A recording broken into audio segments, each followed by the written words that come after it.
ॐ तत्सत् ब्रह्मणे नमः। भावाभावपदातीतं भावाभावात्मकं च यत् तद्वन्दे भावनातीतं स्वात्मभूतं परं मुण्डकोपनिषत् शान्तिमन्त्रः। ॐ भद्रं कर्णेभिः शृणुयाम देवाः भद्रं पश्येमाक्षभिर्यजत्राः स्थिरैरङ्गैस्तुष्टुवांसस्तनूभिः व्यशेम देवहितं यदायुः।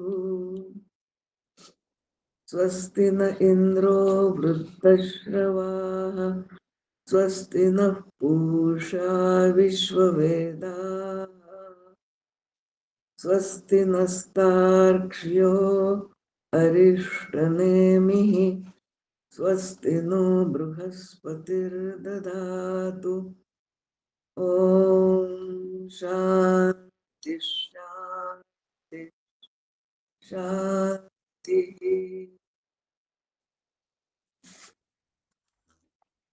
प्रथममुण्डके प्रथमखण्डः। ॐ ब्रह्मा देवानां प्रथमः सम्बभूव विश्वस्य कर्ता भुवनस्य गोप्ता स ब्रह्म विद्यां सर्वविद्याप्रतिष्ठामथर्वाय ज्येष्ठपुत्राय प्राह। अथर्वणेयां प्रवदेत ब्रह्माथर्वाण तं पुरोवाचाङ्गिरे ब्रह्मविद्याम् स भारद्वाजाय सत्यवाहाय प्राह। भारद्वाजोऽङ्गिरसे परावराम् शौनको ह वै महाशालोऽङ्गिरसं विधिवदुपसन्नः पप्रच्छ कस्मिन्नु भगवो विज्ञाते सर्वमिदं विज्ञातं भवतीति। तस्मै स होवाच द्वे विद्ये वेदितव्ये इति हस्म यत् ब्रह्मविदो वदन्ति परा चैवापरा च तत्रापरा ऋग्वेदो यजुर्वेदः सामवेदोऽथर्ववेदः शिक्षा कल्पो व्याकरणं निरुक्तं छन्दो ज्योतिषमिति अथ परायया तदक्षरमधिगम्यते यत्तद्रेश्यमग्राह्यमगोत्रमवर्णमचक्षुश्रोत्रं तत्पाणिपादं नित्यं विभुं सर्वगतं सुसूक्ष्मं तदव्ययं यद्भूतयोनि परिपश्यन्ति धीराः। यथोर्णाभिसृजते गृह्णते च यथा पृथिव्यामोषधयः सम्भवन्ति यथा हि सतः पुरुषात् केशलोमानि तथाक्षरात् सम्भवतीह विश्वम्। तपसा चीयते ब्रह्म ततोऽन्नमभिजायते अन्नात् प्राणो मनः सत्तल् लोकाः कर्मसु चामृतम्। यः सर्वज्ञः सर्वविद्यस्य ज्ञानमयं तपः तस्मादेतद्ब्रह्म नाम रूपमन्नै च जायते। इति मुण्डकोपनिषदि प्रथममुण्डके प्रथमखण्डः प्रथममुण्डके द्वितीयखण्डः तदेतत्सत्यं मन्त्रेषु कर्माणि कवयो यान्यपश्यन्स्तानि त्रेतायां बहुधा सन्ततानि तान्याचरत नियतं सत्यकामा एष वः पन्था सुकृतस्य लोके यदा लेलायते ह्यर्चिः समिद्धे हव्यवाहने तदा च भागावन्तरेणाहुति प्रतिपादयेत् यस्याग्निहोत्रमदर्शमपौर्णमासम चातुर्मास्यमनाग्रयणमतिथि वर्जितं च अहुतमवैश्वदेवमविधिना हुतमाः सप्तमास्तस्य लोकान् हिनस्ति काली कराली च मनोजवा च सुलोहिताया च सुधूम्रवर्णा पुल्लिङ्गिनी विश्वरुची च देवी लीलायमाना इति सप्तजिह्वाः एतेषु यश्चरते भ्राजमानेषु यथा कालं चाहुतयो याददायन् तं नयन्त्येताः सूर्यस्य रश्मयो यत्र देवानां पतिरेकोऽधिवासः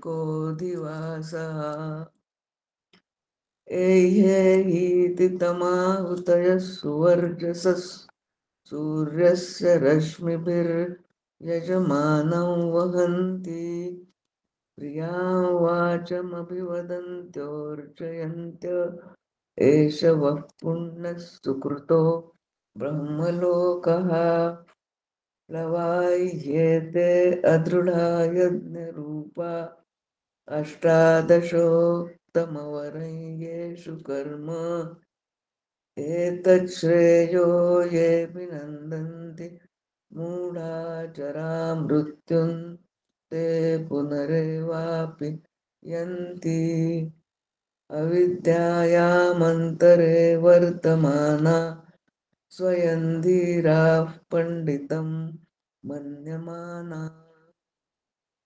जङ्घन्यमानाः पर्यन्ति मूढा अन्धेनैव नीयमाना यथान्धाः अविद्यायां बहुधा वर्तमाना वयं कृतार्था इत्यभिमन्यन्ति बालाः यत्कर्मिणो न प्रवेदयन्ति रागात्तेनातुराः क्षीणलोकाश्च्यवन्ते इष्टापूर्तं मन्त्रमन्यमाना नान्यच्छ्रेयो वेदयन्ते प्रमूढाः नाकस्य पृष्ठे ते सुकृतेनु भूत्वेमल्लोकं हीनतरं वा विशन्ति तपश्रद्धेयेयुपो वसन्त्यरण्ये ब्रह्मविदो वदन्ति परा चैवापरा च माफ करा पान उलटायचं राहिलं शान्तां विद्वांसो भैक्षचर्याणि चरन्तः सूर्यद्वारेण ते विरजा प्रयान्ति यत्रामृतः स पुरुषो ह्यव्यमाना परीक्ष्य लोकान् कर्मचितान् ब्राह्मणो निर्वेदमायान्नास्त्य कृतस्कृतेन तद्विज्ञानार्थं स गुरुमेवाभिगच्छेत् तत्समित्पाणिश्रोत्रियं ब्रह्मनिष्ठम्। 。 。 。 。 。 。 。 。 。 。 。 。 。 。 。 。 。 。 。 。 。 。 。 。 。 。 。 。 。 。 。 。 。 。 。 ब्रह्मनिष्ठम् तस्मै स विद्वानुपसन्नाय सम्यक् प्रशान्तचित्ताय शमान्विताय येनाक्षरं पुरुषं वेद सत्यं प्रोवाच तान् ततो ब्रह्मविद्याम् इति मुण्डकोपनिषदि प्रथममुण्डके द्वितीयखण्डः। हरिः ओम् श्रीगुरुभ्यो नमः। हरिः ओम्।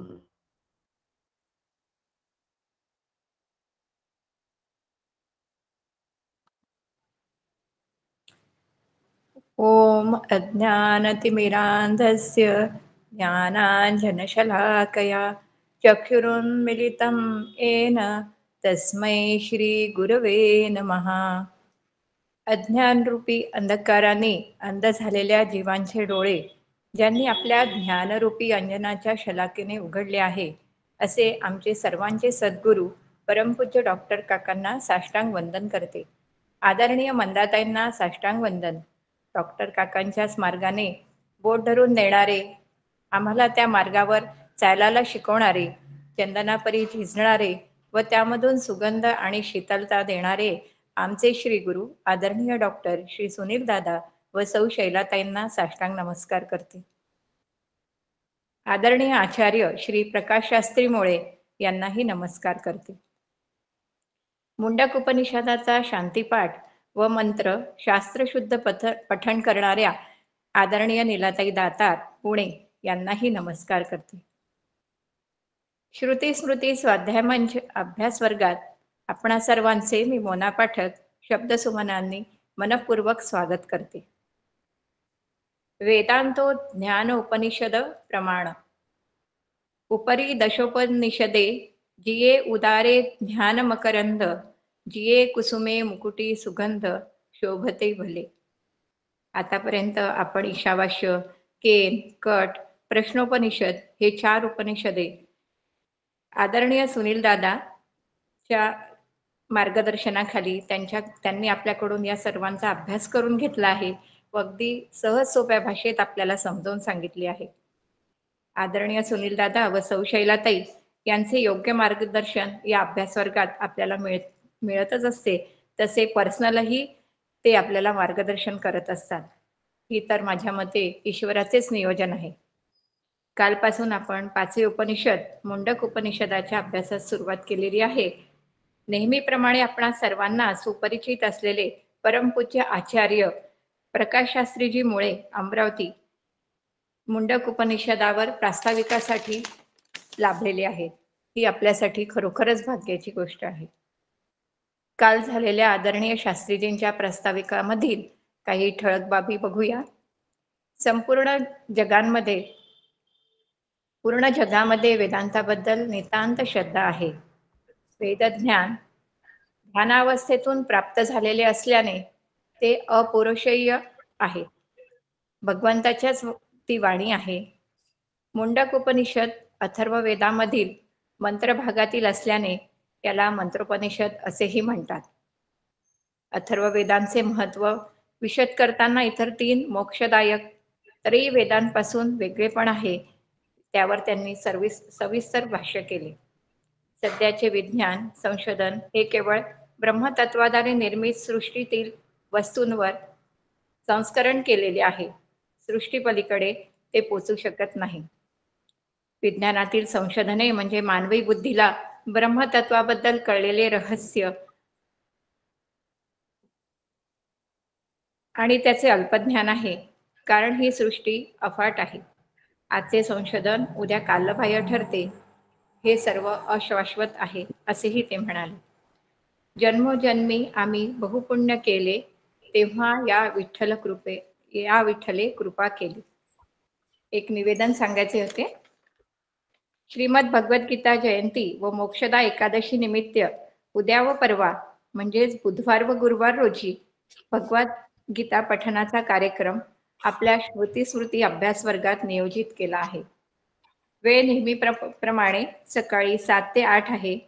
आपण सर्वांनी आपले ऑडिओ बंद ठेवून या कार्यक्रमात सहभागी व्हावे. उद्या अनुक्रमे 1 ते 9 अध्याय क्रमांक 1 ते 9 यामधील या श्लोकांचे पठण होईल. तर परवा 10 ते 18 यामधील श्लोकांचे पठण होईल. रामकृष्ण हरी.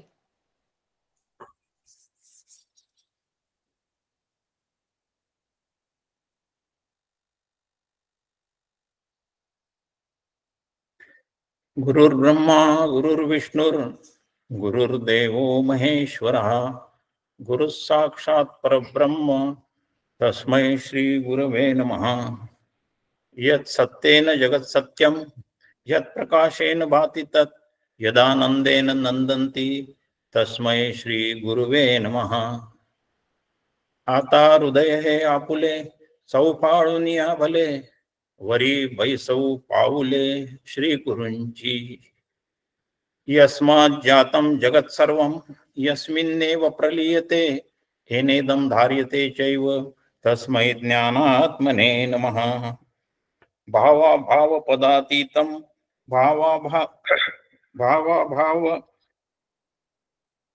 भावाभावात्मकं च यत् तं वन्दे भावनातीतं स्वात्मभूतं परम. जयांचे केलिया स्मरण होय सकळ विद्यांचे अधिकरण तेची वंदू श्रीचरण श्री गुरूंचे. पुंडलिक वरदा हरी विठ्ठल श्री ज्ञानदेव तुकाराम पंढरीनाथ महाराज की जय. जय जय रघुवीर समर्थ. काल सुरुवातीला आपण निर्गुणाचं स्मरण केलं आणि म्हणून काही वंदन मी मुद्दामून केलेले नाही आहेत. आज आता हे आपलं शेवटचं सत्र आहे आणि म्हणून आज सुरुवातीला आपल्या सगुणामध्ये ज्यांनी आपल्याला निर्गुणाकडे नेण्याचा मार्ग दाखविला आहे त्या सर्वांना वंदन करू. परमपूज्य डॉक्टर काका यांना वंदन. परमपूज्य मंदाताईंना वंदन. आपण जिथे जिथे आहात त्या त्या ग्रामदेवतेला वंदन. आपल्यामध्ये उपस्थित असलेले वयोवृद्ध तपोवृद्ध ज्ञानवृद्ध या सर्व मंडळींना वंदन. गुरुपदावर आरूढ असलेले हरिभक्तीपरायण आणि परमपूज्य श्री सुनील दादा यांना वंदन आणि सर्व साधकांना अभिवादन करतो. कारण आपल्या अनेक जन्माच्या तपश्चर्येचं जे फळ म्हणून जे पुण्य उदयाला आलेलं आहे त्याचा परिणाम स्वरूप आपल्याला हे सगळं काही या अध्यात्माच्या क्षेत्रातील श्रवण करावं वाटतं, मनन करावं वाटतं, त्याचं आचरण करावं वाटतं. खरोखरच हे एक अलौकिक पुण्य असं आपलं उदयाला आलेलं आहे आणि त्यामुळे आपण सुद्धा या मार्गाचे पांथस्थ आहात. सर्व सगळे वंदनीय आहेत, आदरणीय आहेत. आपल्या सगळ्यांना वंदन करून आपल्या चिंतनाला आपण सुरुवात करूया. काही प्रास्ताविक भाग कालच्या प्रवचनात झाला, काही मुद्दे अजून थोडेसे शिल्लक आहे, त्याचा विचार आज करू आणि आपलं हे प्रास्ताविक जे आहे ते पूर्ण करूया. काल आपण बघितलं ब्रह्माभ्यास ज्याला म्हणतात, ज्यामुळे जीवनाचं ध्येय प्राप्त करून घेण्यासाठी आपल्याला जो अभ्यास अनिवार्य आहे त्याला ब्रह्माभ्यास म्हणतात. आपलं जीवनाचं ध्येय काल बघितलं आपण, तद्ब्रह्म निष्कलम अहम नच भूत संघः किंवा य एतत् विदुर अमृतास्ते भवन्ति अथेतरे दुःखमेवापियन्ति. अथेतरे दुःखमेवापियन्ति फार महत्वाचं आहे. य एतत् विदुर अमृतास्ते भवन्ति नान्य पंथा विद्यते यनय. श्वेताश्वतर उपनिषद अनेक प्रकारे य एतत् विदुर अमृतास्ते भवन्तीवर खूप भर देत आहे. त्याचा अर्थ आपल्या सगळ्यांच्या लक्षात आला असेल. य एतत् विदुः, ज्या तत्वाला जाणल्यानंतर अमृत असते भवंती, आपण सगळ्या अमृतत्वाला प्राप्त होतो. आणि पुढे मात्र महत्वाचं आहे, दोन आहेत पुढे, वेगवेगळ्या श्रुतीतले चरण आहेत, हे गोळा केले आहेत एकत्र. नान्य पंथा विद्यते यनय, अनिवार्यता सांगितली आहे, दुसरा मार्गच नाही आहे. खरोखर ज्याला दुःख सोसण्याचा कंटाळा आला असेल ना, त्यांनी याचं चिंतन करणे फार आवश्यक आहे. आणि या उपनिषदामध्ये या 64 मंत्रामध्ये अत्यंत कमीत कमी विवरण करून जास्तीत जास्त त्याचं चिंतन कसं घडेल आणि लाभ कसा घडेल हे या उपनिषदाचं वैशिष्ट्य आहे. स्पष्ट उल्लेख केलेला आहे काही काही मंत्रांमध्ये की आपल्याला आपलं उद्दिष्ट जे आहे तद्ब्रह्म निष्कलम अहम हे जाणून घेण्याचं जे उद्दिष्ट आहे ते साध्य करण्यासाठी काय काय करावं म्हणून पहिले सांगितलं गुरुकडे जा, दुसरा काही इलाज नाही. त्याच्या अगोदर या लोकांचं इथल्या लोकांचं परीक्षण करून घ्या. परीक्ष लोकान कर्मचितान ब्राह्मणो निर्भेदम. मग त्यापासून वैराग्य धारण करा, म्हणजे साधन चतुष्टय संपन्नता सांगायला सुरुवात केलेली आहे. असो तो मुद्दा काल थोडक्यात झाला होता. ते तेवढं करायचं. वैराग्याची अनिवार्यता यामध्ये या उपनिषदाने खूप त्याच्यावर भर देऊन सांगितलेली आहे. निर्वेदम माया नास्त्य कृतकृतेन. अकृत जे मोक्षाचं स्वरूप आहे कुठल्याही कृतीने ते प्राप्त होणं शक्यच नाही आहे, अशक्य आहे. म्हणून कर्माने मोक्षणे हा वेदांचा सिद्धांत झालेला आहे तयार. अकृत कृतेन ते प्राप्त होणं शक्य नाही कृती करून. ते स्पष्ट झालेलं आहे. या उपनिषद मंत्राचं आपलं विवरण होईलच, त्यावेळेस समजून घ्याल ते सगळं. पण त्या तत्वाला प्राप्त करून घेण्यासाठी स गुरुमेवा बी कच्छे, सद्गुरूला शरण जा. शरण जाताना रिकाम्या हाताने नाही जायचं सद्गुरूकडे. समित पाणे श्रोत्रियम ब्रह्मनिष्ठम, हातामध्ये संविधा घेऊन जा. त्यावेळेसच्या काळामध्ये गुरुकुलामध्ये अखंड यज्ञ सुरू राहायचे. समित पाणी, पाणी म्हणजे हातामध्ये त्या संविधा धरून जायचं, सद्गुरूला अर्पण करायचं आणि प्रश्न विचारायचा. प्रश्नही विचारलेला आहे काल आपण बघितला, कस्मिन्नु भगो विज्ञाते सर्वविधम विज्ञातम भवती. आणि मग सद्गुरू त्याला म्हणजे सद्गुरू त्याला उपदेश करतात. पहिले सद्गुरूला शरण जा, त्यांचं शिष्यत्व स्वीकारा आणि मगच सद्गुरू सांगतील असा शास्त्राचा क्रम आहे नेमून दिलेला. कार्पण्य दोषोपहत स्वभाव असा जेव्हा जोपर्यंत विचारले नाही भगवद्गीतेमध्ये, आणि शादिमान त्वाम प्रपन्नम शिष्यस्तेहम शादिमान त्वाम प्रपन्नम, अर्जुन असं जोपर्यंत म्हणत नाही तोपर्यंत भगवंताने सुरुवातच नाही केली सांगायला. असं मुद्दा लक्षात आला असेल. मला सांगायचं आहे की या उपनिषदामध्ये फारच स्पष्टरित्या हे सगळं सांगून दिलेलं आहे. त्यामधला जो निर्देश केला गेलेला आहे त्याच्यामध्ये एक वेदांत शास्त्राचा महत्वाचा सिद्धांत त्यांनी सांगितलेला आहे. स गुरुमेवा बी गच्छेत, याचा जो एक हे सांगण्याचं मागचं जे हेतू आहे शास्त्राचा, उपनिषदाचा जो हेतू आहे तो आहे त्यांनी हेच सांगितलेलं आहे की ब्रह्मसाक्षात्कार हा जो आहे हा कर्तृतंत्र नसून वस्तुतंत्र आहे. हा लक्षात ठेवण्याचा मुद्दा आहे या उपनिषदाचा अभ्यास करताना, फार महत्वाचा आहे. मग कर्तृतंत्र आणि वस्तुतंत्र काय काय आहे थोडक्यात सांगतो. कर्तृतंत्र म्हणजे काहीतरी करून, कुठल्या तरी तंत्राचा वापर करून, काहीतरी करण्याच्या तंत्राचा वापर करून प्राप्त करणे कर्तृतंत्र. म्हणजे मग ते तुम्ही काहीतरी करून प्राप्त करून घेऊ शकता. व्यवहारात नाही का आपण काहीतरी करतो आणि काहीतरी प्राप्त करतो. कर्मशेष म्हणतात त्याला, प्राप्त होते ते आपल्याला.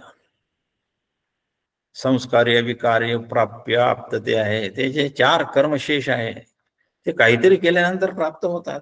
तसा परमात्मा नाही आहे. तो कर्माने नाही विकत घेतल्या जात, तो कशानेच विकत घेतल्या जात नाही, कशानेच विकत घेतल्या जात नाही. मी उपचारे कोणाही ना तळेगा, माऊली म्हणते. कोणत्याच उपचाराने मला विकत घेण्याचा प्रयत्न करू नका. म्हणजे कर्तृतंत्र नाहीये हे सांगणं सुरू आहे माऊलीचंही आणि शास्त्राचं. मग मी वस्तुतंत्र आहे म्हणजे काय? मग वस्तुतंत्र म्हणजे काय? वस्तू म्हणजे परमात्मा, वस्तू म्हणजे ब्रह्म. त्या ब्रह्माच्याच तंत्राने आपल्याला चालावं लागेल. जेव्हा त्याची इच्छा होईल तेव्हाच तो आपल्या समोर येईल. यमे वैश ऋणते तेन लभ्यस्तस्यैष आत्मा विवृणते तनुस्मा.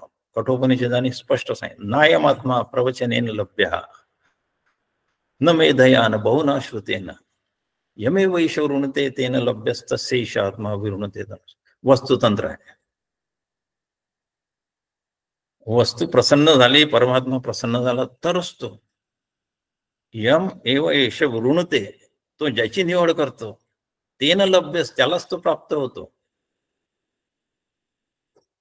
मग विवृणुते तनु स्वाम, मग नंतर तो आपली तनु म्हणजे आपलं स्वरूप उघड करतो त्याच्यासमोर. कोणासमोर? त्या साधकासमोर. तस्यैष आत्मा विवृणुते तनु, त्याला तो आत्मा आपलं स्वरूप दाखवतो. आत्म्याला प्रसन्न करून घेण्यासाठी कुठल्याही कर्माच्या खटपटी व्यर्थ ठरतात. एक मुद्दा, कर्माने तो प्राप्त होत नाही. दुसरा मुद्दा, हे या मला सांगायचं, या उपनिषदाने फार स्पष्टरित्या वस्तुतंत्र आणि कर्तृतंत्र सांगून दिलेलं आहे. मग आपण म्हणाल आपण एवढ्या उपासना करतो, कर्माचं कर्म मार्गावरून चालत असतो, विहित कर्माचरण करतो, उपासना करतो, मग ते का व्यर्थ गेलं का? अजिबात नाही, त्या व्यर्थ नाही आहे. पण अनेक जन्मामध्ये ज्या व्यर्थ गोष्टी आपण अंतःकरणात जमा करून ठेवलेल्या आहे, त्याला घालवण्यासाठी असं काहीतरी करावंच लागणार आहे. अनेक जन्मामध्ये या अहमच्या रेटेने आपण खूप कर्माचे डोंगर उपसून ठेवलेले आहेत. मग त्यांना करण्यासाठी कर्मच करावं लागेल. लोखंडाला तोडण्यासाठी लोखंडाचाच वापर करायचा, घणाचा वापर.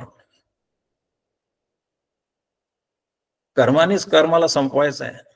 ते कर्म जोपर्यंत निशेष अंतःकरणात होत नाही, नैष्कर्म्य दशा जोपर्यंत प्राप्त होत नाही, तोपर्यंत यमेवैष घडत नाही. मुद्दा लक्षात घ्या, मार्मिक मुद्दा फार या उपनिषदामध्ये. कर्तृतंत्र काही कामाचं नाही आहे. आणि आपण म्हणाल का नाही कामाचं इतकं हो? मग आम्ही एवढे करतो सगळं. बारीक मुद्दा आहे, सूक्ष्म, सगळ्यांनी लक्षात ठेवायचा. वेदांनी त्याचा अति सूक्ष्म विचार करून हा सिद्धांत तयार केला. परमात्मा कर्तृतंत्र नाही, वस्तुतंत्र आहे. एक प्रॅक्टिकल आपण व्यवहारातलं उदाहरण देतो, म्हणजे लगेच समजून येईल हा दृष्टांत आपल्याला. आपण बाजारात जातो, खूप वस्तू दिवसभर आपण आपल्याला रोजच आपल्या गरजेच्या वस्तू बाजारातून विकत घ्याव्या लागतात. घेतो आहे ना विकत? सगळ्या घेतो सगळ्या. आपण 100 रुपयाची एक वस्तू आणली, उदाहरण देतो फक्त काहीतरी, त्याची मूळ किंमत किती असते हो? सांगा बरं. नक्कीच 100च्या खाली आहे की नाही? त्याशिवाय तो व्यापारी तुम्हाला 100 रुपयाला विकणार नाही. आपण समजून 90 रुपये आहे. म्हणजे आपण बाजारात जाऊन पैशाने जी वस्तू विकत आणू, त्या वस्तूची मूळ किंमत त्या पैशापेक्षा कमी असते. एवढं समजायला काही कठीण नाही, अवघड नाही आहे. मग आता आपण उभे करा कर्माचे डोंगर परमात्मा प्राप्त करून घेण्यासाठी, आणि म्हणाला आम्हाला कर्माने हा प्राप्त झाला पाहिजे. पण मग त्या परमात्म्याची किंमत काय होईल? हा व्यावहारिक जो आपण हे उदाहरण घेतलेलं आहे, या उदाहरणाप्रमाणे खूप कर्माने त्याला जर आपण विकत घेण्याचा प्रयत्न केला तर त्याची किंमत त्या कर्मापेक्षा कमी होऊन जाईल. आलं असेल लक्षात आपल्या. आणि म्हणून वेदांनी सिद्धांत केला, कर्तृतंत्र अजिबात नाही, कर्माने मोक्ष नाही, म्हणून खूप मोठा वेदांचा सिद्धांत आहे. आणि तेच इथे सांग, म्हणून त्यांनी म्हटलेलं आहे तद विज्ञानार्थम, तुम्ही तुमचं काही खटाटो आपल्या बुद्धीने अन्वेषण करू नका. त्याचं अन्वेषण म्हणजे शोध नका घेऊ. सगुरु मेवापि गच्छेत. प्रस्तावनेत या याच्यावर भर देण्याचं कारण आहे की वस्तुतंत्र आणि कर्तृतंत्र समजून या उपनिषदाचा अभ्यास करायचा आहे आपल्याला.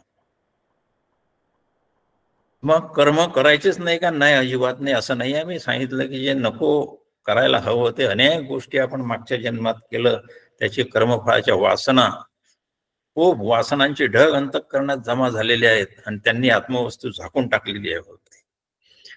त्या कर्माच्या फलाच्या वासना जर अंतःकरणात जमा झाले असतील तर त्यांना त्याच्या विरुद्ध कर्म करून दूर करावं लागेल, नाही का? म्हणून कर्म त्रिकांडात्मक वेदामध्ये पहिले कर्माची पायरी सांगितली. विहित कर्माचरण करा. विहित कर्माचरणाने जे अविहित कर्माचरण केलेलं आहे त्याचे सगळे दोष धुवून निघतात. पूर्ण एवढेही पुरेसं नाही. नुसतेच कर्म करत गेले तर अहंकार प्रबळ होतो. मी केलं असं अजूनही वाटतच असते आपल्याला. आणि म्हणून त्या मी केल्याचा काटा मोडायचा, आपल्याला त्या मीचाच काटा मोडायचा आहे. म्हणून पुढच्या पायरीवर जी उपासनेचं पायरी आहे त्याच्यामध्ये मी काही केलं नाही आहे. अनेक जन्म जे मी केलं म्हटलं ना, आता अनेक जन्म मी काही नाही केलं असं म्हणत राहा, त्याला उपासना म्हणतात. मग कोणी केलं तर आहे, तुम्ही म्हणता मी केलं नाही, मग ते परमात्म्याने केलं. इथे निष्काम भावनेने कर्म करण्याचा जेव्हा प्रांत सुरू होतो तो उपासनेचा प्रांत सुरू होतो. निष्काम भावनेने कर्म करायचं, आपला अहंकार थोडा खाली होऊन जातो. नुसतं जेवढे पुरेसं नाही, त्याला ईश्वरार्पण बुद्धीने करावं लागतं ते कर्म, आणि ते करून द्यायचं. म्हणजे केलेलं सगळं कर्म हे जड आहे, त्या परमेश्वराच्या पायावर सोडून द्यावं सगळं ते त्याच्या. म्हणून तू केलं, मी करता ऐसे म्हणशी त्याने तू दुःखी होशी. समर्थाने साऱ्या शब्दात समजेल. राम करता ऐसे म्हणशी त्याने पावशी यश कीर्ती प्रताप. पहा केवढं उपासनेचं फल. रामाला करता करा, मग मीचा काटा मोडून जाईल, आपला अंतःकरण थोडं अहंकार रहित होऊन जाईल. म्हणजे मी केलं या कर्माच्या फलाचे जे वासनांचे जाळे होते ते ढग निघून जातील. आणि एकदा ढग निघून गेले दिवसाला, पावसाळ्यात आपण बघतो सूर्य तळपतच आहे तिथे, त्याला काही वेगळं आणायची गरज नाहीये. वारा आभाळाची फिडी वाचून सूर्या ते न घडी माऊली म्हणते. वारा आला की आभाळ वाहून नेतो, तो काही सूर्याला निर्माण थोडी करतो. त्याप्रमाणे आपण कर्म आणि उपासना शास्त्रीय पद्धतीने केल्यानंतर अनेक जन्माचं जे जळमट जमलेलं आहे आपल्या अंतःकरणामध्ये ते जाळे निघून जातात. आणि ते जाळे निघून गेले की परमात्म्याला आनंद होतो. चला, माझा एक कोणीतरी माझ्यापर्यंत यायसाठी तळमळ करतो आहे. आणि मग यमेवेश ऋणते ते न लभ्यस ही प्रक्रिया सुरू होऊन जाते. किती मार्मिक आहे या उपनिषदामध्ये. असो, विस्तार केला तेवढा एक सुंदर विचार आहे हा अध्यात्मातला. एवढं लक्षात घ्या, वस्तुतंत्र आहे. छोटीशी एक आणखी इथे सूचना आहे सगळ्यात महत्वाची. कर्माने तो मिळत नाही म्हटल्यानंतर आपल्याला कदाचित उदासीन दशा येऊ शकते. आता कर्मच करायचे नाही किंवा त्याला फल अर्पण करून करायचे, तर आपला काय फायदा त्याच्यात. तर तो फायदा इतका मोठा आहे की तो समोर आज नाही दिसत आपल्याला, कालांतराने तो जो येतो आपल्याकडे, त्याचा विचार प्रत्येकाला करायचा आहे. आणि मग त्याचा लाभ आहे. यल लाभा ना परो लाभ मन्यते नाधिकम ततः. आणि यस्मिन स्थितो न दुःखेन गुरुनापी विचारले. भगवद्गीताने लाभाचं वर्णन केलेलं आहे. त्या यस्मिन स्थितो न दुःखेन गुरुनापी दुःखेन. पहाडा एवढे दुःख जरी असले तरी न विचारले तर तो विचलितच होत नाही. हे त्या लाभाचं महत्व आहे. हे या याच्यामध्ये फार स्पष्ट सांगितलेलं आहे. आणि तिथे जो निर्वेदम जो शब्द आहे ना, त्यामध्ये हे सगळं आलेलं आहे. निर्वेदम माया नास्त्य कृतकृतेन. निर्वेदम म्हणजे वैराग्य धारण करा. असं मुद्दा लक्षात आला असेल. आपल्याला बाकी मुद्द्याचंही विवरण करायचं आहे. माऊलीने साध्या शब्दात, म्हणजे साधन चतुष्टय संपन्न व्हा हा त्यामध्ये निर्देश आहे. वैराग्य सांगितलं म्हणजे उपलक्षणाने विवेक, वैराग्य, क्षमादी, षटक संपत्ती आणि मुमुक्षत्व हे ज्ञानप्राप्तीचं जे बहिरंग साधन आहे ते त्यांनी तुम्ही याचं जर आचरण केलं तर तुम्ही या ब्रह्मविद्येचा अभ्यास करण्याचे अधिकारी होता. एवढा निर्देश त्यामध्ये आलेला आहे. असं, आणि वैराग्याची अनिवार्यता स्पष्ट झालेली आहे याच्यामध्ये. 1-2-12 श्रुती नंबर आहे, लक्षात ठेवा. येणार आहे आपल्या अभ्यासामध्ये, तेव्हा त्याच्याबद्दलचं थोडंसं लक्ष देऊन त्याचा अभ्यास करा. या उपनिषदाचं महत्व आणखी थोडक्यात सांगतो. म्हणजे यातले मंत्र 64च आहे, पण किती प्रभावी आहे. त्यातल्या एका मंत्राचा वापर केला आणि ते आपल्या भारताचं राष्ट्रचिन्ह म्हणून स्वीकार केलेला आहे. राष्ट्रचिन्ह सत्यमेव जयते आपण वाचतो ना, तो स्तंभ आहे,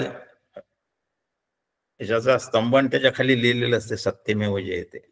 ती श्रुती यात आलेली आहे. सत्यमेव जयती नानृतम सत्येन पंथा वितता देवयानाः येनाक्रमंत ऋषयो व्याप्त कामा यत्र तत् सत्यस्य परमं निधानम. 6व्या क्रमांकाचे 2ऱ्या खंडामध्ये येणारी ही श्रुती आपला अभ्यास होईल. सत्यमेव जयती नानृतम. तिथे जयती आहे, जयते म्हटलं तरी चालते. तेवढ्यातलं तो जेव्हा एक आपण छोटस त्यातलं जेव्हा त्या वाक्यातलं एखादं पद घेतो तेव्हा ते व्याकरणाचे काही नियम आहे, मी त्यातला एक्सपर्ट नाही आहे, पण सत्यमेव जयती नानृतम अशी मूळ श्रुती आहे, किंवा जयते म्हटलं तरी चालते असं मला जे व्याकरणाचे अधिकारी आहे त्यांनी सांगितलं आहे. असो सत्यमेव सत्यम एव फार महत्वाचं आहे. आणि या सत्यमेव जयते सत्यमेव फक्त सत्यच एव असल्यामुळे बाकी सगळ्यांचा निषेध झालेला आहे. एव म्हणजे आपल्या मराठीतला च, तुम्हीच या आमच्या इथे जेवायला फक्त, म्हणजे बाकीचे घरातले आणू नका असा त्याचा अर्थ होतो. लक्षात आलं असेल आपल्या. सत्यम एव जयती नानृतम, तिथे मिथ्या खोट्याचा काही व्यवहारच होऊ शकत नाही. आणि या सत्यावरूनच एक अत्यंत ज्ञान प्राप्त करून घेण्यासाठी आपल्या अंतःकरणात एक भाव निर्माण होतो. त्याला सत्याचाच भाव म्हणतात. त्याला दुसऱ्या भाषेत श्रद्धा म्हणतात. श्रद्धा किंवा विश्वास म्हणतात. श्रद्धा विश्वास. आणि गीता सरळ सांगते या सत्याचं आचरण केल्याने काय होणार आहे? श्रद्धा निर्माण होईल तुमच्यामध्ये. आणि श्रद्धावान लभते ज्ञानम तत्परस संयतेंद्रिय ज्ञानम लब्ध्वा परा शांती अचिरेण अधिगच्छति. श्रद्धा निर्माण होते. श्रद्धेमध्ये जो श्रत धातू आहे ना त्याचा अर्थ सत्यच आहे. श्रद्धा, धा म्हणजे धारण करणे, सत्य वस्तूबद्दलची धारणा आपल्या अंतःकरणात निर्माण करणे म्हणजे सत्याचा भाव निर्माण करणे. असो, मुद्दा आपल्या लक्षात आला असेल. एवढं महत्वाचं आहे हे उपनिषद. आपल्याला बाकी आणखी गोष्टी बघायच्या आहे. याचं विवरण आपण ही श्रुती ज्यावेळेस आपल्या अभ्यासासाठी येईल त्या आपले श्रीगुरु त्याचं वर्णन आपल्याला पूर्ण करून देतील. हा एक मुद्दा आहे. दुसरा आणखी मुद्दे याबद्दलचा विचार करण्याचा असा आहे की यामध्ये बाह्य परिचयाचाच भाग आहे, आपल्या प्रस्तावनेचाच भाग. कुठलाही ग्रंथ अभ्यास करताना त्याच्या काही कसोट्या असतात. कसोट्या आहेत त्याच्या. तो ग्रंथ या संज्ञेला प्राप्त होतो की नाही, म्हणजे त्याला ग्रंथ म्हणावं की नाही याची कसोटी आहे. त्या कसोट्या दोन आहेत. त्याला एकाला म्हणतात अनुबंध चतुष्टय आणि दुसऱ्याला म्हणतात त्या ग्रंथाचं तात्पर्य निर्णायक षडलिंग. या दोघांचाही अभ्यास करावा लागतो सुरू करण्याच्या अगोदर. प्रस्तावनेचाच भाग आहे. मग अनुबंध चतुष्टय काय, तात्पर्य निर्णयात षडलिंगे काय आहे बघावंच लागणार आहे आपल्याला. आणि त्या कसोटीवर हा ग्रंथ उतरतो की नाही हे तपासणी करून घ्यावी लागेल. अभ्यास करतोय आपण, त्याचा गंमत नाही आहे. हे उपनिषद, या उपनिषदात ब्रह्माभ्यास शिकवलेला आहे. हा ब्रह्माभ्यास आहे, अभ्यास आहे, ब्रह्माचा अभ्यास आहे. ब्रह्मविद्याची प्राप्ती करून देणारी आहे. ब्रह्मविद्या ही ज्ञान प्राप्ती करून देण्याची आहे. आणि ते ज्ञान प्राप्त झाले की आपल्याला आपलं ध्येय प्राप्त होणार आहे. आता बघा, हे सगळा क्रम लक्षात ठेवून आपल्याला याच्या कसोट्या तपासाव्या लागतील. त्या काय काय कसोट्या आहे आपण पाहूया. त्या पहिला आहे अनुबंध चतुष्टय. सगळ्या शास्त्रीय ग्रंथांना ह्या दोन कसोटीवर उतरावं लागलेलं आहे आतापर्यंतच्या. आपलं जे अभ्यासार्थ घेतलेलं उपनिषद आहे मुंडकोपनिषद, त्या उपनिषदाला किंवा ते उपनिषद ह्या कसोट्या पूर्ण करते की नाही याची तपासणी करायची आहे आपल्याला. फक्त वेदांनीच ते निकष लावलेले आहेत सगळ्याला, मग त्याची तपासणी तर होईलच. कोणत्याही ग्रंथाला शास्त्रीय ग्रंथ म्हणायचं किंवा त्याला ब्रह्मविद्या प्राप्त करून देण्याची, त्यासाठी त्याच्या 4 कसोट्या आहेत. त्या ग्रंथाच्या त्या 4 कसोट्यावर हे उतरते की नाही बघू आपण. आता कोणत्या आहेत त्या 4? त्या ग्रंथाचा एक अधिकारी असावा लागतो. एक अधिकारी, किंवा हा ग्रंथ कोणी वाचावा, कोणी येऊन ग्रंथ वाचेल का असं, किंवा कुठल्याही ग्रंथाचा, हाच कशाला कुठलाही ग्रंथ म्हणून जो ग्रंथ स्वीकारला गेलेला आहे त्याला या 4 कसोट्यातून जावं लागणार आहे. त्याचा अधिकारी त्याच्यामध्ये सांगितलं गेलं पाहिजे. उपनिषदामध्ये, आता उपनिषद आहे आपलं, यामध्ये या अधिकाऱ्याचं वर्णन आलं पाहिजे. हा अधिकारी जो आहे तो का सांगितला अधिकारी? कारण काय, त्याची बौद्धिक क्षमता तेवढी असावी लागते.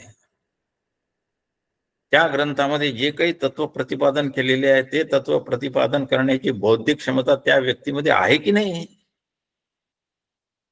नाहीतर कोणी जर ग्रंथ वाचला, लक्षात ठेवायचं, अनधिकारी व्यक्ती जर ग्रंथ वाचला तर त्याचा बुद्धीचा विपर्यास होतो आणि मग तो त्या ग्रंथाचे विरुद्ध अर्थ लावून काहीही समाजात विद्वेष पसरवू शकतो. झालेले आहे प्रसंग जाण्याचे आपल्याला माहित आहे, उल्लेख करण्याची गरज नाही. नाही कळलं की असं होतं. फार विचित्र परिस्थिती आहे ही. आणि म्हणून तुम्ही कळण्याच्या योग्यतेच आहे. आता आपण जो लहान मुलांना KG मध्ये टाकतो, त्याला तुम्ही 10वीत नेलं एकदम, बसेल का तो तिथे? पळून येईल तो तिथून. बुद्धी नाही ग्रहण करत. रजोगुण आणि तमोगुण यांनी पिसाळलेली बुद्धी, पिसाळलेलीच म्हणतो मी, आपण सगळे प्रापंचिक लोक तसे पिसाळलो. रजोगुण तमोगुण आपल्या अंतःकरणात एवढा धुडगूस घालत असतात, नाही स्थिर होऊ देत तिथे. मग त्यांचा तो उपद्रव कमी झालाच पाहिजे. थोडासा उपद्रव रोज शांतीपाठ म्हणून कमी करण्याचे प्रयत्न केलेले आहेत. मी आज शेवटी म्हणणार आहे तो शांतीपाठ मुद्दामून सुरुवातीला केला, त्याबद्दलही सांगायचं आहे, पण वेळ मिळाला तर बघू, नाहीतर आपल्याला श्री गुरु सांगतीलच आपले. रजतमाची शांती करायची आहे आपल्याला. ती जर नाही केली, तुमचा ब्रह्माभ्यास यशस्वी होईल की नाही सांगता येत नाही. सत्वगुणाचं किती सामर्थ्य आहे तुमच्यामध्ये कसोटीला लागेल. मुद्दा लक्षात घ्यायचा, अधिकारी जो आहे तो अधिकारी कोण असावा याबद्दलचं या याच्यामध्ये सांगितलेलं आहे. त्या ग्रंथाचा एक विषय निश्चित असावा, त्या विषयाबद्दल त्यात प्रतिपादन आहे की नाही या बाबतीत आपल्याला खात्री करून घ्यावी लागते. त्याचं प्रयोजन म्हणजे फल काय आहे, त्याचा अभ्यास करतो आपण. तो जो विषय त्यामध्ये प्रतिपादन केलेला आहे त्या विषयाचा जर अभ्यास केला तर आम्हाला काय प्राप्ती होईल, कोणता लाभ होणार आहे आम्हाला, त्याचा काय फायदा होणार आहे, आणि त्या ग्रंथाचा जो संबंध आहे तो माझ्याशी काय आहे आणि ग्रंथाचा त्या विषयाशी काय आहे, त्याला संबंध म्हणतात. इतक्या तपासावे लागतात. आता त्यावर हे उतरते की नाही हे पाहायचं आपल्याला. पाहू आपण एक एक एक एक गोष्ट. या ग्रंथाचा अधिकारी कोण आहे या संबंधी विद्वान आचार्यांनी, मी विद्वान आचार्य असे शब्द वापरतो कारण त्याच्या पुढे काही बुद्धिमत्ता कोणाची अजून सरकलेली नाही आहे. त्याच्या पुढे जी बुद्धिमत्ता आहे ती परमेश्वराशी एकरूप होण्या एवढीच फक्त शिल्लक राहिलेली असते. मग कोण आहे अधिकारी, तर पहिले श्रुती अभ्यास करा. शौनको हवई महाशालोंगिरसम विधिवत उपसन्न पप्रच्छ. महाशालो, महाशाल, महाशाल शब्दाचा अर्थ तो महान जो त्याचा पुरुष आहे, जो अधिकारी आहे तो. आणि त्याचा गर्भित अर्थ असा आहे की तो साधन चतुष्टय संपन्न असावा.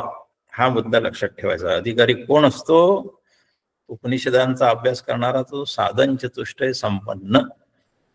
साधन चतुष्टय कोणता आहे सगळ्यांना माहित आहे. विवेक, वैराग्य, समाधी, षटक संपत्ती, मुमुक्षुत्व, बहिरंग आणि अंतरंग, श्रवण, मनन, निधिध्यासन आणि आत्मसाक्षात्कार. 8ही लक्षणाचा तो आत्मसाक्षात्कार नाही झाला तर याच्या अभ्यासाने तो होईल निश्चित. कमीत कमी त्याच्या 7 पायऱ्या तरी तो चढून गेलेला पाहिजे. श्रवण, मनन, निधिध्यासनापर्यंत पोहोचलेला पाहिजे. किंवा तेही जर कमी राहिलं तर साधन चतुष्टय जे आहे, श्रवण, विवेक, वैराग्य, समाधी, षटक संपत्ती आणि मुमुक्षत्वाचा अंकुर तरी जागृत झालेला पाहिजे. काही गोष्टी सद्गुरूच्या सान्निध्यात जाऊन नंतर तयार होतो आपण त्याच्यासाठी, सद्गुरु कृपेने. असो, शौनको हवई महाशालोंगी रसम विधिवत उपसंपन्न. शौनक ऋषी गेले अंगिरस ऋषीकडे. त्यांनी विधिवत, विधिवत शब्दामध्ये शास्त्राने सांगितले, त्यांच्याजवळ जाऊन खाली बसले, त्यांच्याशी साष्टांग प्रणिपात केलेला आहे आणि प्रश्न केला. त्या प्रश्नावरून तुम्ही अधिकारी आहे की नाही हे ठरतं बरं का, लक्षात ठेवायचं. आपण प्रापंचिक लोक काय करतो थोडंसं आठवा. उपनिषद असं सांगतं प्रश्न करायचा. त्यांनी केला प्रश्न, कस्मिन्नु भगो विज्ञाते सर्वमिदं विज्ञातम भवति. आणि आपण गेलो की हे गुरुदेवा, आमच्या पोरीचं लग्न होत नाही अजूनपर्यंत, काही सांगा उपाय. आमचा मुलगा मॅट्रिक होऊन नाही राहिला, काय सांगा त्याच्यासाठी काय करायचं. आमची आर्थिक परिस्थिती खालावलेली आहे, सांगा आम्ही काय करू. म्हणजे काय आहे, खरं सांगतो की सोनाराच्या दुकानात जाऊन तिथे सांबार मिरची विकता आहे का तुम्ही असं विचारणं आहे. ते लक्षात आलं असेल आपल्याला. जिथे अस्सल सोनं मिळते ना तिथे आम्हाला सांबार मिरची, लिंबू मिरची द्या म्हणून म्हणणं आहे. शास्त्र सांगतं सद्गुरूकडे जेव्हा जेव्हा जाताना तर प्रपंचाचा एक विचारही मनात नको.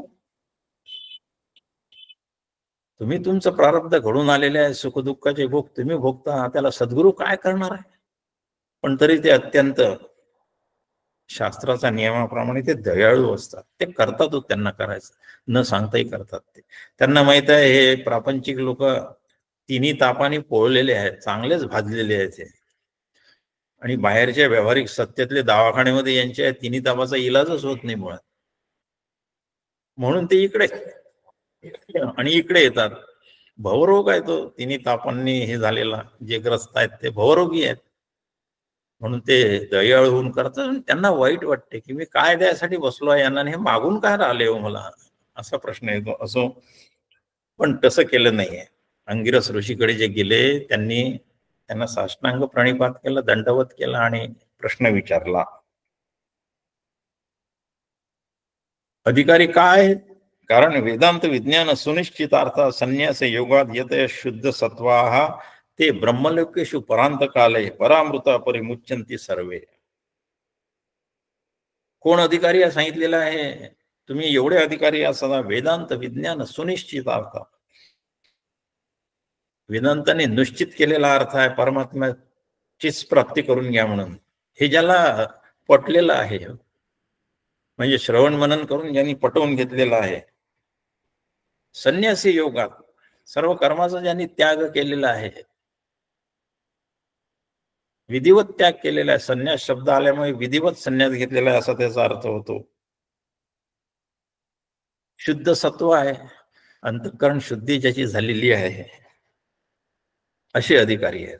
अधिकाऱ्याचं वर्णन आहे, ते ब्रह्मलोकेषु परांत काले, ते ब्रह्मलोकात परांत काले जातात. परांत काले म्हणजे आपला देह पडल्यानंतरची गोष्ट आहे. आणि परामृता परिमुच्यंती सर्वे, परिमुच्यंती नुसतंच मुच्यंती आणि परिमुच्यंती, चांगल्या प्रकारे मुक्त होतात. मुच्यंती म्हणजे मुक्त होणे, आणि त्या परामृत असलेले जे परमात्मा तत्व आहे त्याला प्राप्त करून घेतात. हाही एक आहे. पुन्हा आणखी आहे एक श्रुती वाचून दाखवतो, तदेत तृचाभ्युक्तम क्रियावंत श्रोत्रिया ब्रह्मनिष्ठा स्वयं जुव्वत एकर्षी श्रद्धयंतः तेषां वेतां ब्रह्मविद्यां वदेत शिरोव्रतम विधी वद्यैसु चीर्णम. त्या गुरुनी काय करायला पाहिजे असा अधिकारी आहे, त्याचा इथे उल्लेख आहे.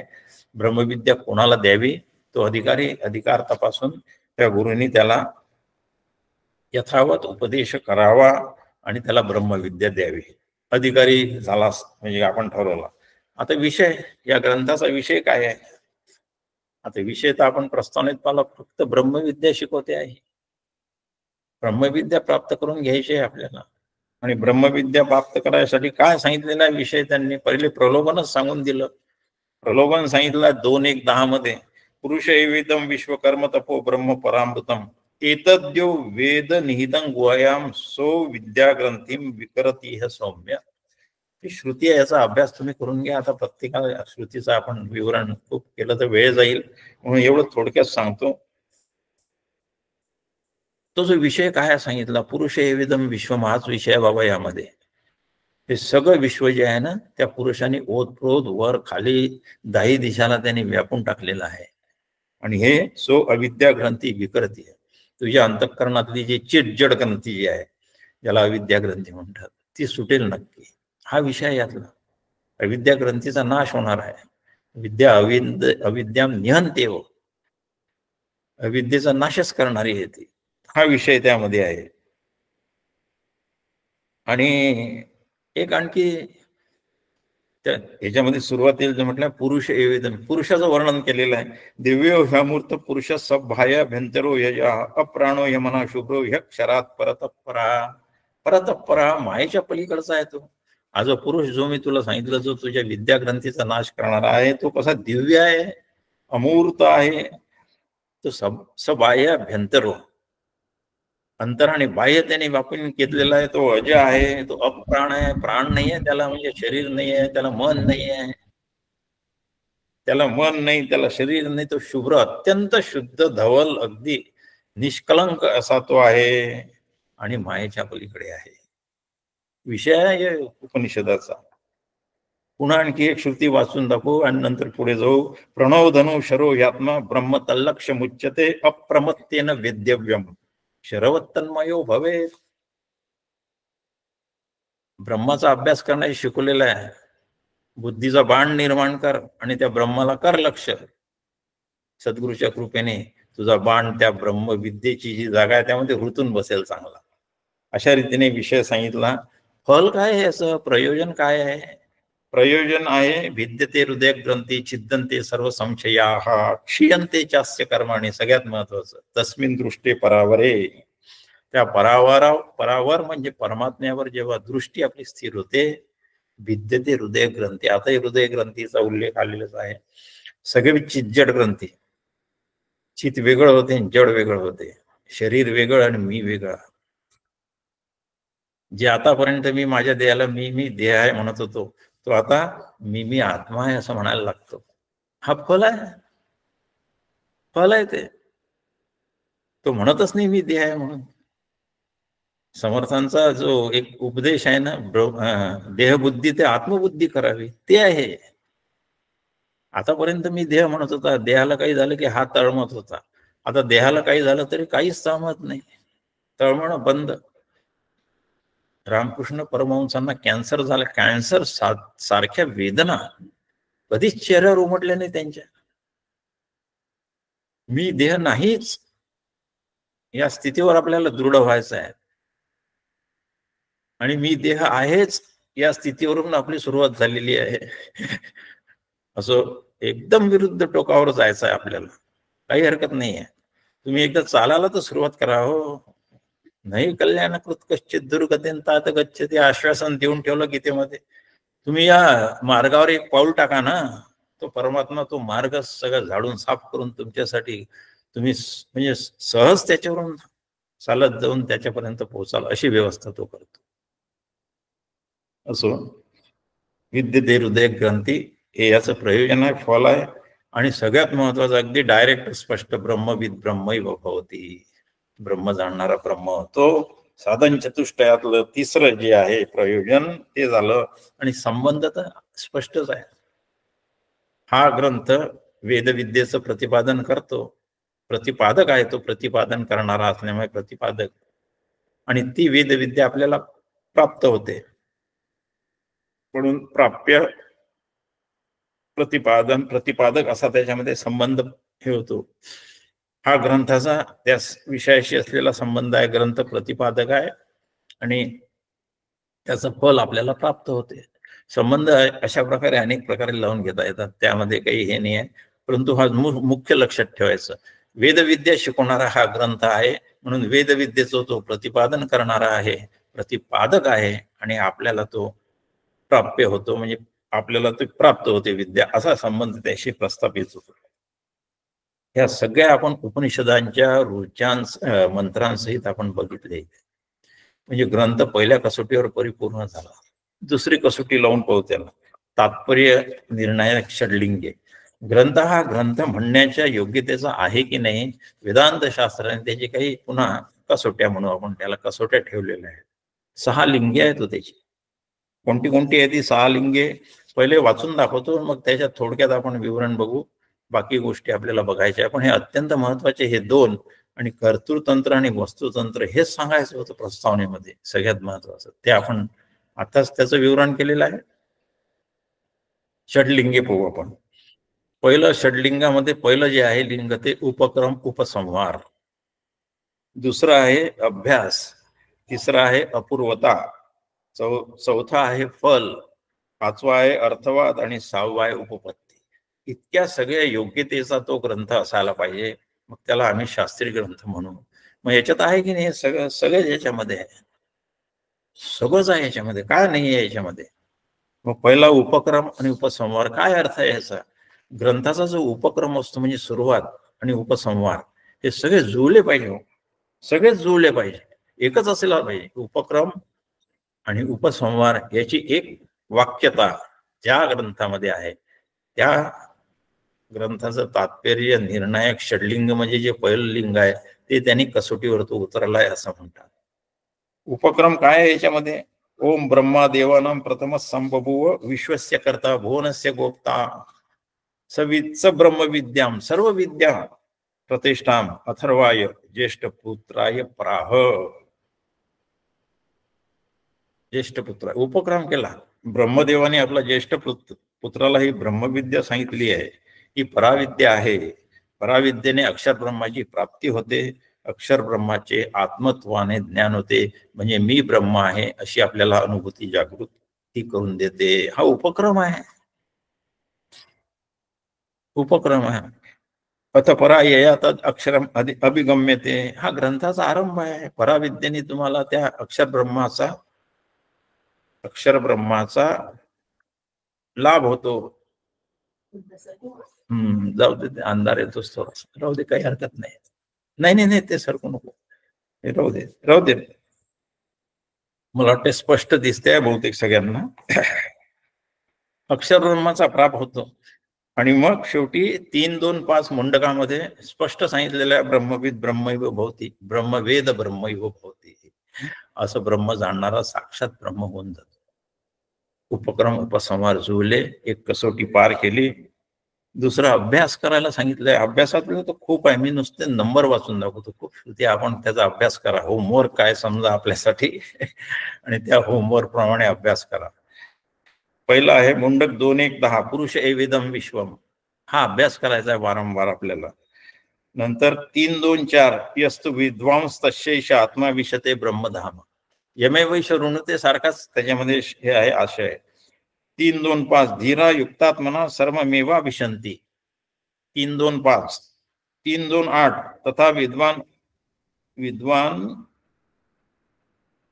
पूर्वात विमुक्तः, विद्वान नामरूपात विमुक्तः पुरुषमुपैति दिव्यम. 3:2-8, ब्रह्मविद ब्रह्मैव भवती. 3:2-9, तस्यैष आत्मा विरुणते तनुस्वाम. 3:2-3, ते याच्यातही आलेलं आहे, कठोपनिषदामध्ये आलेली आहे ही श्रुती, 2दा आलेली आहे. म्हणजे याचा अभ्यास आपल्याला करायसाठी इतक्या श्रुत्या याच्यामध्ये शोधून काढल्या गेलेल्या आहेत. त्यामुळे अभ्यास नावाच्या लिंगाचं सुद्धा हे या कसोटीवर हा ग्रंथ उतरलेला आहे. तिसरा अपूर्वता. अपूर्वता याचा अर्थ यामध्ये जो विषय सांगितलेला आहे तो पूर्वी कोणी आपल्या ह्याच्यात घेतलेला नसावा. अपूर्व, पूर्व म्हणजे अगोदर, अपूर्व म्हणजे अगोदर आलाच नाही, असा लक्षात आला असेल आपल्याला. यामध्ये जो प्रश्न विचारला गेलेला आहे खरोखर तो अपूर्वच आहे. आपण कालपासून त्याची चर्चा करतोय. कस्मिन्नु भगवो विज्ञाते, असा प्रश्न गुरुला फारच बोटावर मोजणे इतके शिष्य विचारू शकतात. बाकीचे आपले प्रश्न कसे आहे याची आपण चर्चा केलेली आहे. असा विचारलेला प्रश्न खरोखरच अपूर्व आहे. अपूर्वता, त्याचं फलही आपण बघितलं. ब्रह्मविद ब्रह्मैव भवती तरती शोकम आत्मविद. तरती शोकम आत्मविद हे फल आहे याचं. शोकाला पार तरून जातो तो. शोक आणि मोह तरून जातो. शोक आणि मोह भगवद्गीतेमध्ये हे संसार मूळ सांगितलेले आहे. संसाराची मूळ आहे. संसाराचं मूळ जे आहे ती अविद्या आहे. आणि अविद्या जी आहे, अविद्यामध्ये 3 घटक आहे. अविद्येमध्ये ममता, कामना आणि अहंता. अहंता, ममता, कामना. अहंता म्हणजे आपला अहम, हे कामना म्हणजे पूर्ण नाही झाले तर ज्यामुळे शोक होतो तो शोकाला प्राप्त होतो. आणि ममता, आपल्या जो असलेल्या पदार्थाची आपल्याला ज्यावर आसक्ती जडते ते पदार्थ, या तिन्ही मिळून अविद्या तयार होते. आणि ही अविद्या आपल्या संसाराचं मूळ आहे. त्याचं छेदन करण्यासाठी यामध्ये सांगितलेलं आहे. अर्थवाद. अर्थवाद शब्दाचा अर्थ आहे की प्रतिपाद्य विषयाची प्रशंसा करायची.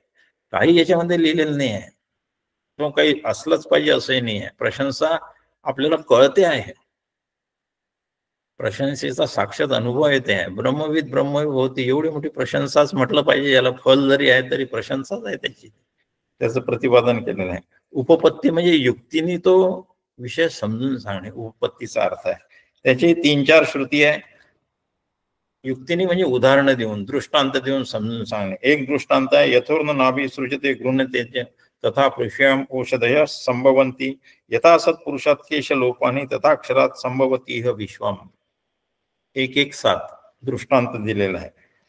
सुदीप्तात पावक विस्फुल्लिंगा सहस्रशा प्रभवन्ते स्वरूपाः तथा अक्षरात विविधा सौम्य भावा प्रजायन्ते तत्र चैवापि यन्ति. 2:1-1.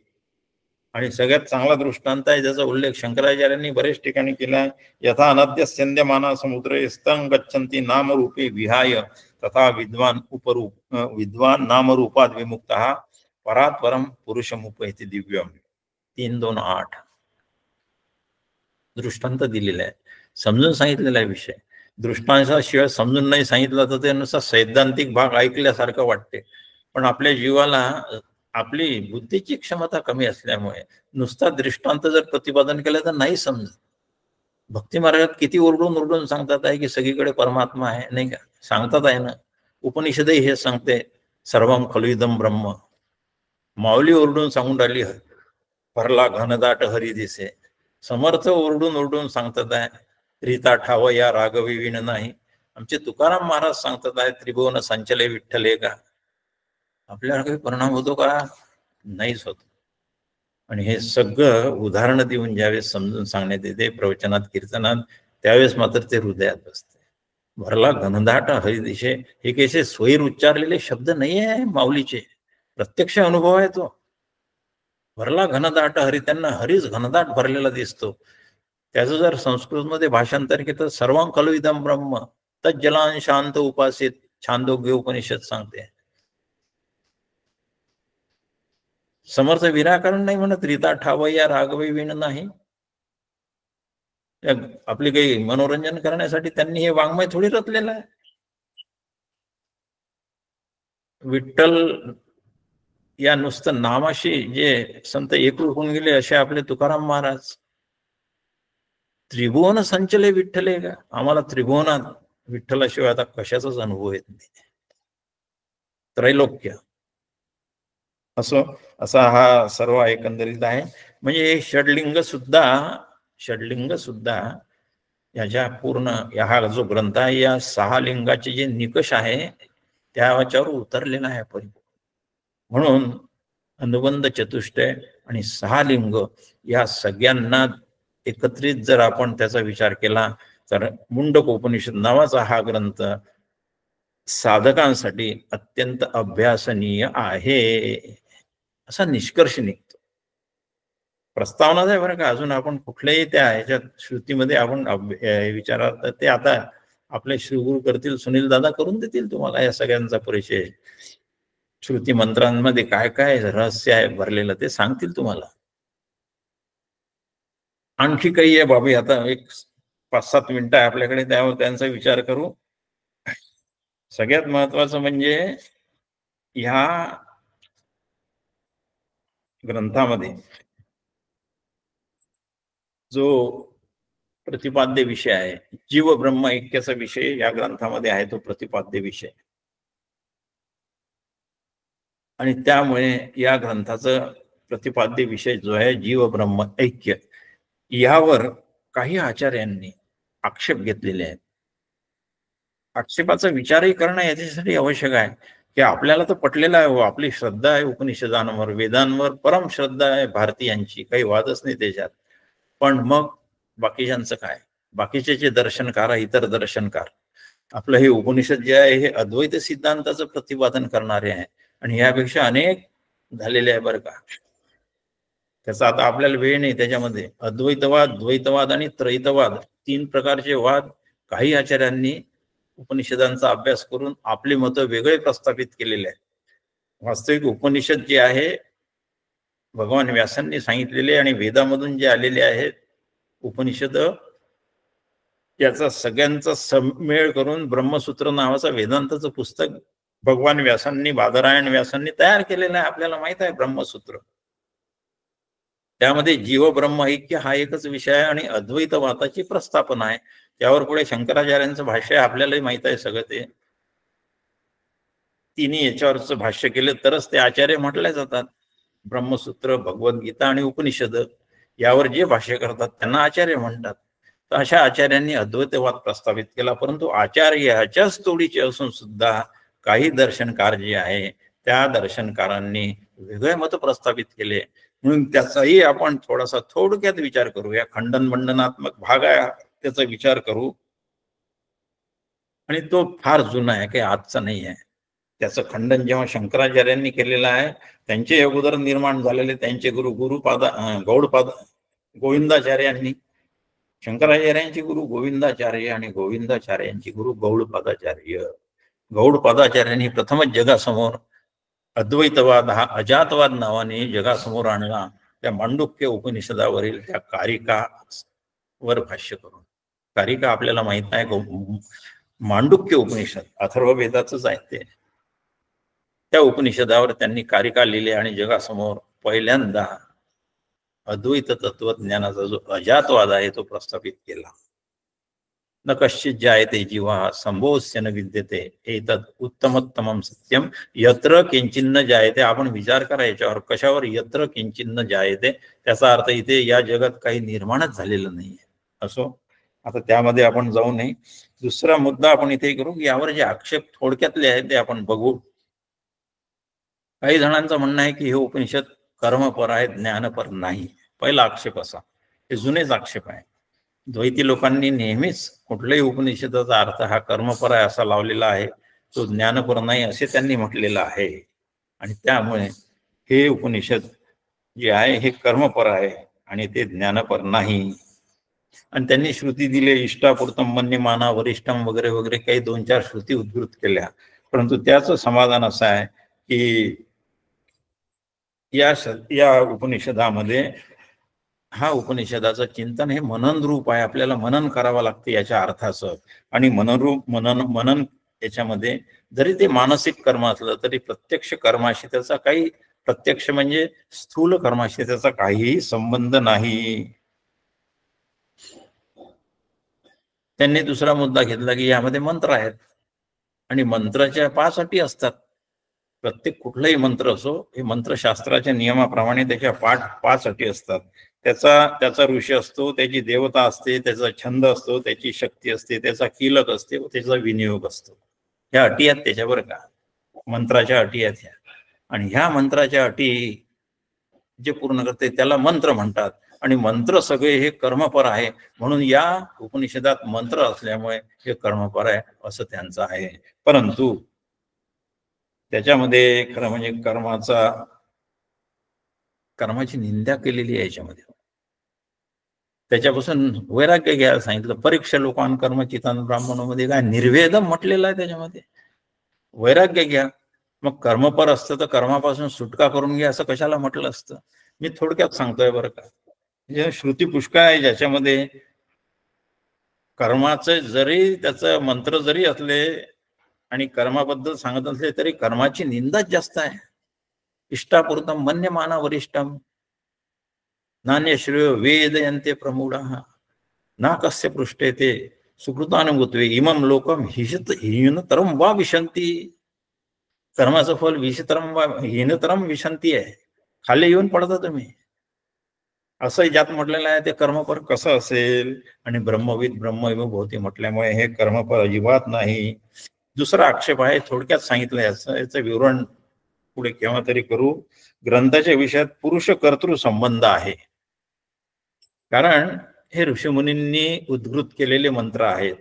ऋषीमुनी पुरुष होते म्हणून हे पुरुषजन्य आहे असा त्यांचा आक्षेप रूप. हे आक्षेप घेणारे कसे घेऊ शकतात, त्याचं हे दिलेलं आहे की हे ऋषीमुनींनी जे म्हटलेलं आहे. आता शौनक ऋषी आणि अंगिरस ऋषींचे संवाद याच्यातच आहे, प्रश्नोत्तर आहे. दोघेही पुरुष होते, परंतु त्यामध्ये वेदांताचा महत्वाचा सिद्धांत आहे, कोणताही ऋषी कुठल्याच वेदमंत्राचा निर्माता नाही. पहिले लक्षात ठेवायचं, कोणताच ऋषी नाही निर्माता. मग काय आहेत ते द्रष्टे आहेत. त्यांना ध्यान, जेव्हा त्यांनी ध्यान लावून बसले तेव्हा त्यांच्या हृदयामध्ये हे मंत्र स्फुरलेले आहेत. ऋषयो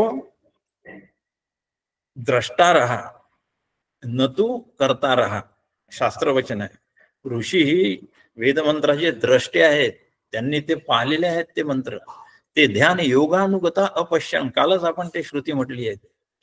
ध्यानामध्ये त्यांना हे स्फुरलेले मंत्र आहे, म्हणून ते पुरुषतंत्र होऊ शकत नाही, पुरुष कर्तृ होऊ शकत नाही. ते अपौरुषेय आहे. अपौरुषेय वेदम वाक्य, हा वेद वाक्य हे अपौरुषेय आहे. आणि त्यामुळे ती त्यातली शंका दूर केलेली आहे. आणि कर्माबद्दलचं स्पष्टच आपण बघितलं, क्षीयन्ते चास्य कर्माणि तस्मिन् दृष्टी परावरे हे म्हटलेलं आहे. त्यामुळे कर्माबद्दलचं एक खंडन केलेलं आहे. कर्मांगत्व आहे या ब्रह्मविद्येला, कारण त्यांनी तेच म्हटलेलं आहे की ब्रह्मविद्येमध्ये तुम्हाला शेवटी कर्मच करायला सांगितलेलं आहे. कर्म करून ते ईश्वरार्पण बुद्धीने करायचे आहे आणि निष्काम भावनेने करायचे आहे, ज्याच्यामुळे कर्माचा जीवाशी असलेला संबंध विच्छेद होतो. हे यांना कळत नाही म्हणून हे नुसतं ते कर्म करतात म्हणून. परीक्षा लोकांन कर्म चितान ब्राह्मणो निर्वेदम कशाला म्हटलं असतो मग त्यानं? म्हणजे कर्माने मोक्ष नाही, हे द्वैती लोकांचं जे सिद्धांत आहे तो अद्वैताला मान्य नाही. कर्माने मोक्ष मिळत नाही, ज्ञानादेव तो कैवल्यम, ज्ञानाने मिळतो असं त्याचं समाधान आहे. नंतर ज्ञान कर्म समुच्चय वगैरे वगैरे जे आहेत ना, ज्ञान आणि कर्माचा समुच्चय होऊ शकतो असं आक्षेप आहे याच्यावर. ज्ञान आणि कर्माचा समुच्चय कधीही होऊ शकत नाही. ज्ञान प्राप्त झाल्यानंतर जीवाचं कर्म संपून जाते. बस तस्य कार्य न विद्यते आत्मन्ने वात्मना तुष्टा तस्य कार्य न विद्यते. केवढी स्पष्ट गीता सांगते. माऊलीची ओवी एक फार सुंदर आहे, होती आपण समजून घेतली तरी चालते. कुठला आहे ते? मुक्ताचे देह जसे हालत असे संस्कार असे ते पाहुनी लोक पिसे करता ऐसे म्हणती. चिंतन करत मी याचं, मी विवरण आता सध्या खूप करत नाही याचा. मुक्ताचे देह जसे, जीवन मुक्ताचे देह हालत असे संस्कार असे. पूर्व जन्मीचे जे काही आता फलभोगाचे शिल्लक आहे, मुक्तती मिळाली आहे, जिवंतपणा अजून शिल्लक आहे म्हणून त्यांना जीवनमुक्त म्हणतो. पण संस्कार जे अगोदरच्या जन्मातले ज्याचे फळ धारण करून आलेले आहे ते कर्म, ते थोडी फल दिल्याशिवाय थांबणार आहे. मग ते येणार, ते आल्यानंतर मग मुक्ताचे देह ते कर्म करणार. मुक्ताचे देह जसे हालत असे संस्कार वशे. पूर्वकर्माचा परिणाम म्हणून मुक्त जे जीवन मुक्त आहे त्याचा देह वेगवेगळे कर्म करतो. ते तर कर्म करत असलेला पाहून ते पाहून लोक पिसे. वेळेच म्हटलं त्यांना माऊलींचं. करता असे म्हण, त्यालाच करता समजतात. वास्तविक तो करताच नाही, कारण यस्य नाहंकृतो भावो बुद्धिर यस्य न लिप्यते या स्थितीत गेलेला आहे. अथवापि संयमान लोक अन्न हंतीना निबद्धते या स्थितीत अर्जुनाला नेऊन ठेवलं भगवद्गीतेमध्ये आणि युद्ध करून घेतलं हो त्याला, त्याच्याकडून समाधीत लावून दिले, युद्ध कर म्हटलं त्याला. असं हे असे काही एक आहे. आणि भगवद्गीतेमध्ये पुन्हा दुसरा अध्याय, एषा ब्राह्म्य स्थिती पार्थ नैनाम प्राप्य विमोहती. तो कधीच मोहित होत नाही ब्राह्म्य स्थिती प्राप्त झाल्या. स्थित्वास्य मंत कालेनी ब्रह्म निर्माण मृच्छती. चतुश्लोकी भगवत एतन्वतन समातिष्ठ परमेन समाधीना भवान कल्प विकल्पेशु न विमोहिती करेचित. कधीच मोहित होणार नाही ज्ञान झाल्यानंतर. आता मोहित झालाच नाही, अज्ञानच नाही निर्माण झाला तर कर्म कुठून घडणार आहे? म्हणून ज्ञान आणि कर्माचा कधी समुच्चय होऊ शकत नाही. भक्तीमध्ये एक थोडासा हे सांगून देतो, एक छोटासा मुद्दा आणि थांबू आपण इथे. भक्त मात्र मानण्याला तयार नाही होते, म्हणतात नाही नाही आम्हाला ज्ञान झालं तरी आम्हाला आमच्या विठ्ठलाला आमच्या नजरेपासून दूर नाही. आता दृष्टी पुढे ऐसा चितूर आहे जे मी तुझं पाहे पांडुरंगा. नाही आम्हाला नाही चालत ते, असू द्या ब्रह्मस्थिती ज्ञान. काय आहे की तो भक्तीचं वैभव आहे म्हणून ज्ञानोत्तर भक्ती एक प्रकरण झालेलं आहे वेदांत शास्त्रामध्ये. त्याचं विवरण केलेलं आहे विचारवंतांनी. आणि जे भक्ती मार्गाने जाणारे आहेत त्यांची परमेश्वरावर इतकी प्रेम आणि भक्ती जडते हो की ते नाही सहन करू शकत. भक्त म्हणजे ज्ञान झालं तरी ते त्या सगुण विग्रहाचा वियोग सहन नाही करू शकत. इतकी पराकोटीला गेलेली त्यांची भक्ती आहे. आणि जो परमात्माही आपल्या भक्तासाठी त्याला जसं पाहिजे तसं करतो. बस त्याला काय हो, सगुणातून निर्गुणात यायला, निर्गुणातून सगुणात जायला काहीच त्याला त्याचे पाय थोडी दुखतात काही. थोडासा एवढा प्रवास केल्याने वास्तविक प्रवास होतच नाही. तोच सगुणात आहे आणि तोच निर्गुणातही आहे. जर निर्गुण सगळीकडे व्यापलेला आहे तर सगुणातही ते असलंच पाहिजे की नाही, असा सिद्धांत तयार झालेला आहे. त्यामुळे असो हे सगळ्या यांचा आशय आपण बघितला. आक्षेप सहित थोडक्यात आक्षेप बघितले. या ब्रह्मविद्येचा अभ्यास करण्यासाठी एक अनुकूल वातावरण आपल्या घरी तरी तयार करून घ्या. आपण ज्या खोलीमध्ये अभ्यास करतो त्या खोलीमध्ये संतांचे, आपल्या सद्गुरूचे, आपल्या आवडता देवतेचे फोटो तिथे लावा. आपलं मन मोठं विचित्र आहे, ते केव्हा आपल्या हातातून बाहेर निष्ठून पळून जाईल सांगता येत नाही. म्हणून आपल्याला आपल्या डोळ्यासमोर नेहमीच हे दर्शन हवे येते. काही हे दिलेलं आहे बरं का, या उपनिषदांचा अभ्यास करण्यासाठी ह्या बाह्य गोष्टी तयारी करावी लागते. म्हणून अगोदर आपण हे सगळे शांती मंत्र म्हणतो आणि नंतर थांबतो. आपलं हे मनबुद्धी चित्त अहंकारामधलं हे मन आणि मनच विशेष करून इतकं चंचल आहे, आपल्याला काही सांगण्याची गरज नाही. चंचल ही मन कृष्ण प्रमाती बलवत दृढ, जिथे अर्जुन स्वतः म्हणतो तिथे आपल्याला काय त्याची आपण तर प्रापंचिकच आहोत. जड वस्तूमध्ये आसक्ती निर्माण करून ठेवलेली आहे आपण. ते जड आपल्याला लवकर सोडत नाही. आपली बुद्धी जड करून टाकली त्यांनी. ब्रह्मांड निर्माण करून जिथे ब्रह्मदेवाची बुद्धी जड झाली, त्याला मी कोण आहे हा प्रश्न त्याच्या अंतःकरणात निर्माण झाला, तिथे आपण तर प्रापंचिक आहोत. असो, मुद्दा आपल्या लक्षात आला असेल. आपण करा छान अभ्यास या उपनिषदाचा. आनंदाचा विषय आहे. उपनिषद कोणी अभ्यास करतो म्हटलं म्हणजे खरोखर आनंदच आहे, कारण आनंद प्राप्त करण्यासाठी आहे तो विषय. त्याचा अभ्यास करा आणि छान समजून घ्या, चिंतन करा. खूप जेवढं चिंतन कराल ना, तेव्हा ती सर्वश्रेष्ठ प्रकारची सेवा घडते बरं का. तुका म्हणे, देवा चिंतन ही तुझी सेवा. खरोखर चिंतन करत राहा. दिवसभर तुम्ही चिंतनात रमून गेले तरी चिंता करू नका. तो सगळी काळजी वाहतो. ब्रह्मांड चालवतो, तो तुम्हाला चालवायला काय अडचण आहे त्याची. तो सगळं व्यवस्थित करतो. फक्त सोडा तर खरी एकदा त्याच्यावर सगळं. हे सगळं करणं या उपनिषदात शिकवते आहे, असं मला सांगायचं. तर जास्त विस्तार करत नाही, वेळ झालेला आहे. शेवटी शांतीपाठ म्हणून मी थांबतो आहे. हरिओम. नुसतं ओम, हरिओम नाही म्हणत. ओम भद्रं कर्णे शृणुयाम देवाः, भद्रं पश्येमाक्षभिर् जत्राः, स्त्रीरैरङ्गैस्तुस्तु वांसस्तनूभिः, व्यशेम देवहितं यदायुः. ओम स्वस्ति न इंद्रो वृद्धश्रवाः, स्वस्ति न पूषा विश्ववेदाः, स्वस्ति नस्तरक्षोरिष्टनेमि, स्वस्ति नो बृहस्पतिर्ददातु. ओम शांति शांति शांति. कुंडलिक वरदा हरि विठ्ठल श्री ज्ञानदेव तुकाराम पंढरीनाथ महाराज की जय. विठ्ठल विठ्ठल विठ्ठल. जय जय रघुवीर. साष्टांग नमस्कार करते. शास्त्रीजी साष्टांग नमस्कार करते. रजा आणि तमाने पिसाळलेली बुद्धी, सुंदर मुद्दा आणि अनुबंध चतुष्टय आणि